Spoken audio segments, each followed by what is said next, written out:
Mesdames et messieurs, chers amis, Cándido Méndez cherchait, pour commémorer le 110e anniversaire de la fondation de son université, cherchait un conférencier qui puisse être âgé de 110 ans pour commémorer correctement. Il n'a pas trouvé de conférencier de 110 ans, mais presque. Il m'a trouvé. Je n'ai que 80 ans. Mais enfin, je ne suis pas contemporain de la naissance de son université, mais sans doute de son très brillant développement. Et je voudrais évoquer à ma façon ce que Cándido vient d'évoquer, c'est-à-dire notre rencontre en mai 68.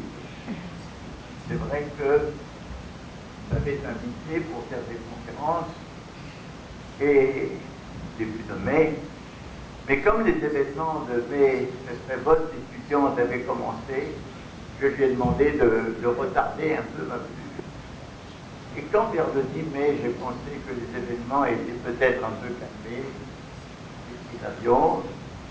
La première chose que j'ai voulu, c'est passer par les bureaux de l'agence France Presse, de l'agence d'information, où j'ai vu qu'à nouveau, l'explosion avait recommencé.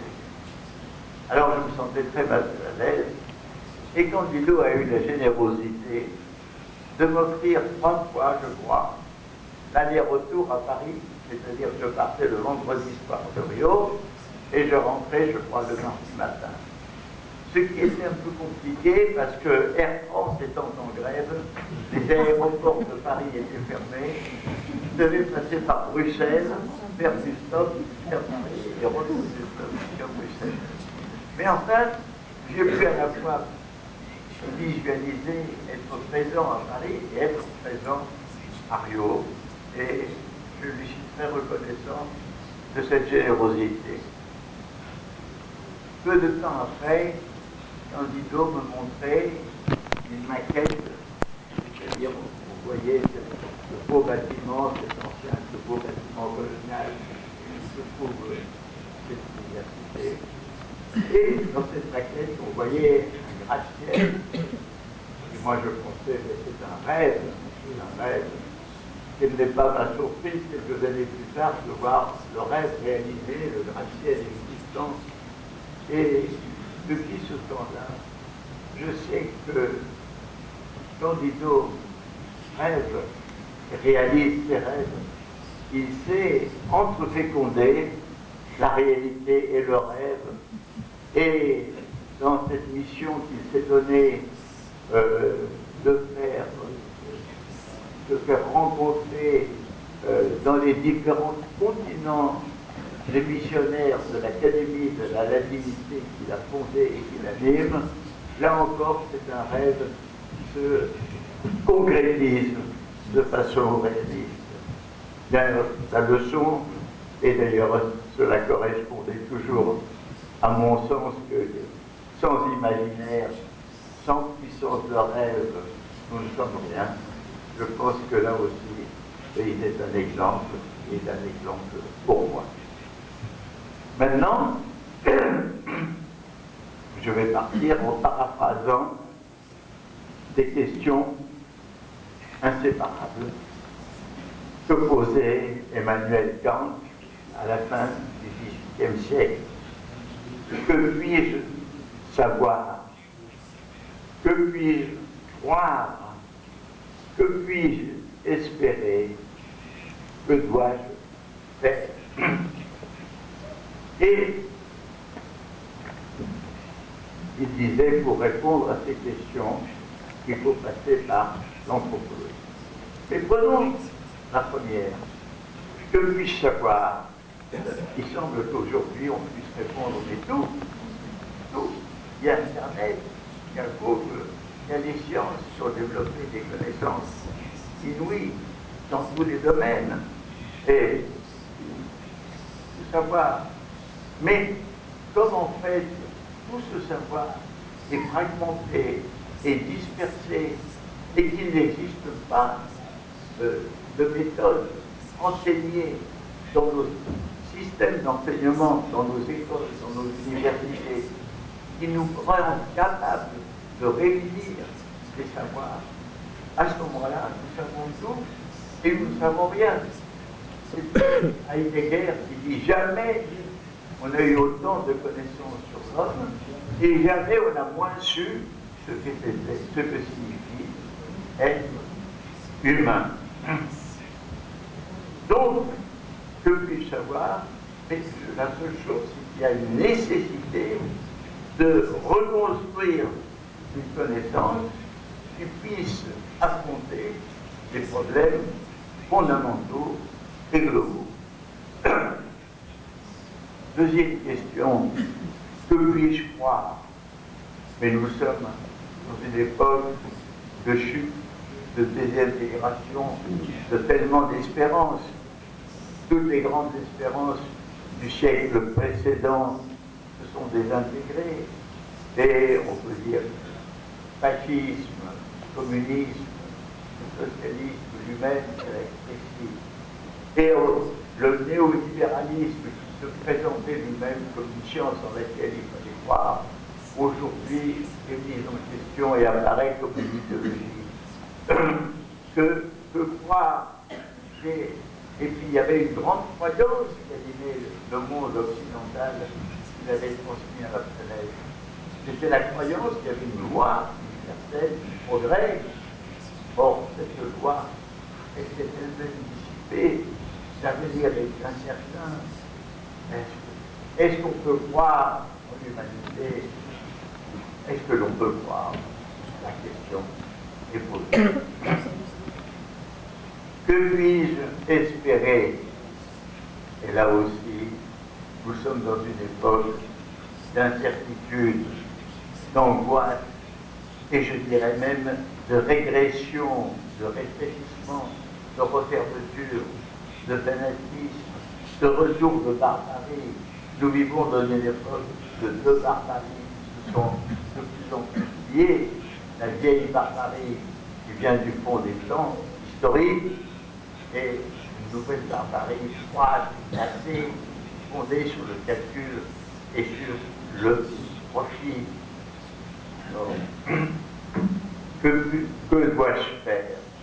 Là autour, ça s'ouvre une nouvelle incertitude en fonction de ce que l'on peut appeler l'écologie de l'action, c'est-à-dire qu'une action ne va pas obéir à l'intention de celui qui la produit.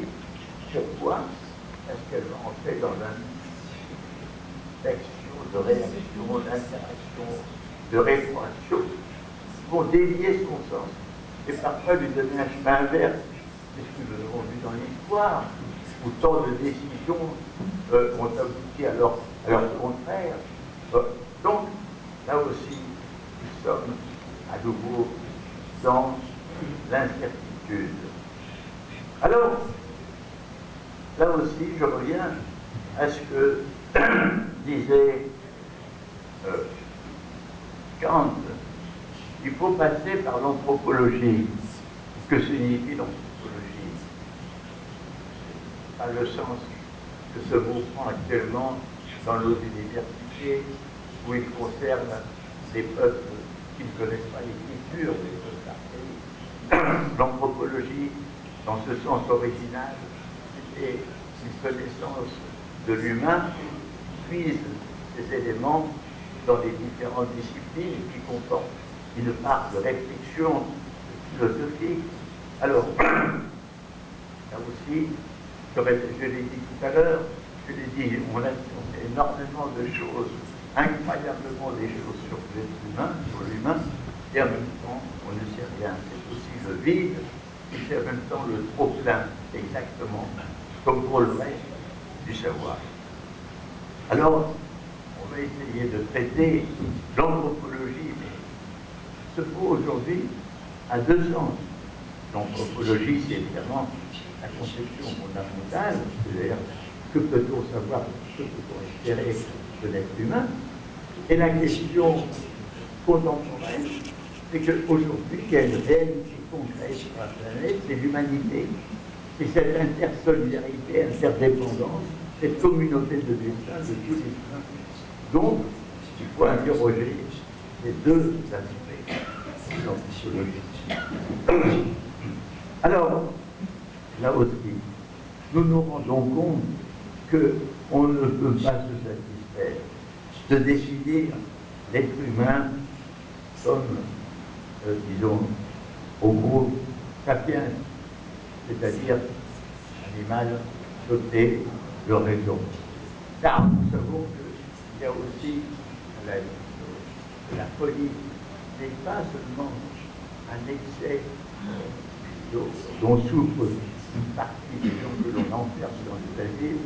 Nous savons que la folie, la démesure, le délire, c'est l'autre polarité de l'humanité avec les raisons, ce que les Grecs appelaient l'hubris, c'est-à-dire ce sentiment de dur. Et nous-mêmes, quand nous sommes dans la colère, nous vivons des moments de folie et de délire. Donc, Sapiens est en même temps démence. Et entre les deux, il y a une sorte de jeu que si la lucidité, la raison, peut contrôler plus ou moins la passion, on sort au délire, la folie, mais si elle ne peut pas, nous sommes dans le délire, mais il faut dire aussi que la raison pure, froide et glacée, est aussi une forme de délire, car il lui manque cet élément d'humanité, qui est l'émotion, c'est la capacité d'aimer, c'est la capacité de comprendre. Donc, voici ce problème de l'homo sapiens. Il faut complexifier. On peut dire aussi homo faber, bien entendu, l'humanité, dès la préhistoire, se manifeste par cette capacité de faire des outils et donc d'élaborer des techniques. Mais nous savons aussi que si cet aspect s'est développé d'une façon prodigieuse dans les techniques contemporaines, nous savons également que dès la préhistoire également, il y a la croyance en une vie au-delà de la mort, soit sous forme de spectre, soit sous forme de renaissance, et que les croyances, les mythes, l'imaginaire a toujours accompagné toutes les civilisations, y compris les plus techniques. Les États-Unis, c'est le pays le plus avancé techniquement et en même temps le plus religieux. Donc, Homo faber est insuffisant, appelons-le Homo religiosus ou Homo mythologicus, mais il y a aussi ce deuxième polarité. Et si nous voyons un peu plus loin cette idée introduite au XVIIIe siècle de l'homo economicus qui agit pour son propre intérêt et qui effectivement est omniprésent actuellement, mais actuellement aussi, nous voyons qu'il y a un autre aspect qui est aussi présent, c'est l'homo ludens, l'homme du jeu, de la dépense, l'homme de la gratuité, et ces deux aspects eux-mêmes sont indissolubles. Et je dirais même que on peut dire qu'il y a deux aspects fondamentaux dans la vie humaine, le caractère prosaïque et le caractère poétique de la vie. La prose, ce sont les choses auxquelles nous sommes contraints, qui ne nous intéressent pas, et la poésie, c'est là où nous connaissons la joie, la communion, la fraternité, l'amour. Et donc, voyons à ce moment-là que l'être humain apparaît comme un être complexe. Et ce mélange de raison et de folie, c'est à la cause de toutes les créations et de toutes les destructions humaines, des plus beaux édifices de la civilisation et des horreurs de la barbarie. Nous voyons donc un être extrêmement complexe. Et à ce moment-là, on peut se dire, mais est-ce que les êtres humains sont fondamentalement mauvais, comme le pensait Hobbes, ou bien au contraire fondamentalement bons, comme le pensait Rousseau? Savoir un peu ce que l'on peut espérer de l'être humain. Eh bien, la réponse, là aussi, elle est double, elle est contradictoire. Parce que dans le sujet humain, l'être humain, pas seulement individu, mais sujet, c'est-à-dire celui qui dit je, qui s'auto-affirme par le je, c'est-à-dire être sujet, c'est s'affirmer, se mettre au centre de son monde. Et donc, se mettre au centre de son monde, c'est exactement ce qu'on appelle l'égocentrisme. Et l'égocentrisme, effectivement, qui est vital pour pouvoir se nourrir, pour pouvoir se défendre, évidemment, et ce qui peut dégénérer en égoïsme et donc en oubli total des autres.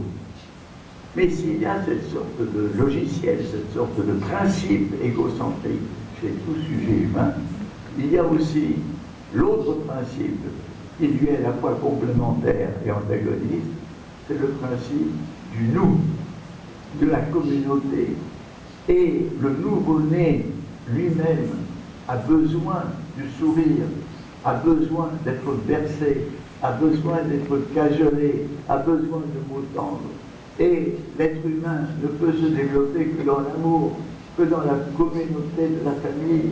Et il a besoin de se nourrir, une fois qu'il grandit, d'une autre communauté plus large, d'une communauté d'amis, de la communauté de sa patrie, d'une communauté de son parti, d'une communauté de sa religion, d'une communauté plus largement humaine, si son humanisme arrive à la plénitude.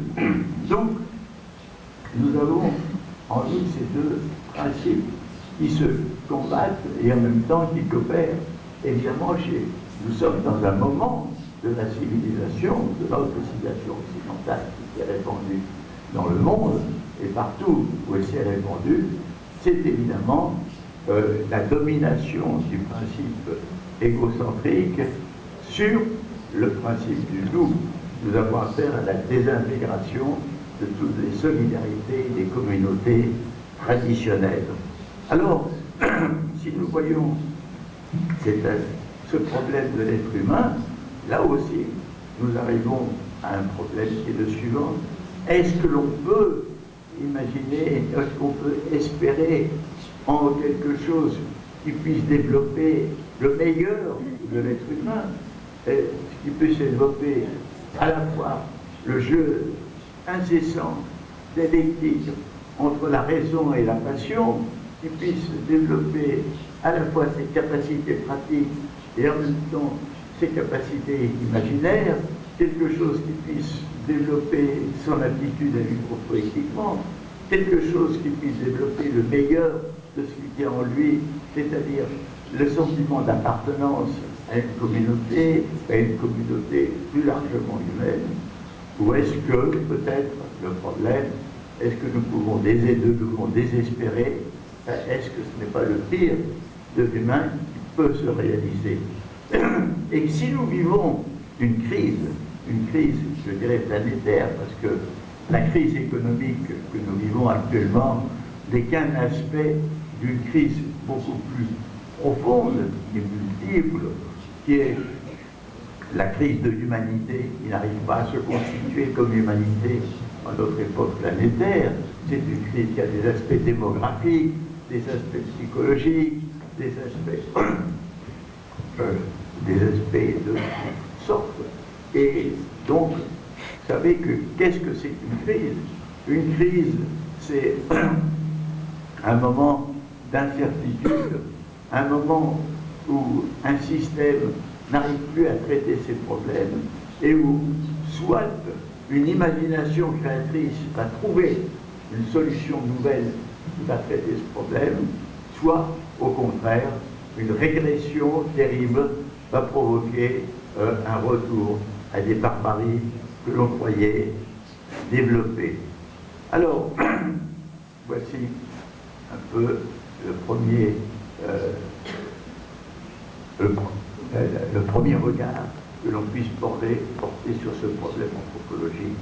Maintenant, je l'ai dit, l'humanité vit quelque chose que l'on peut appeler l'ère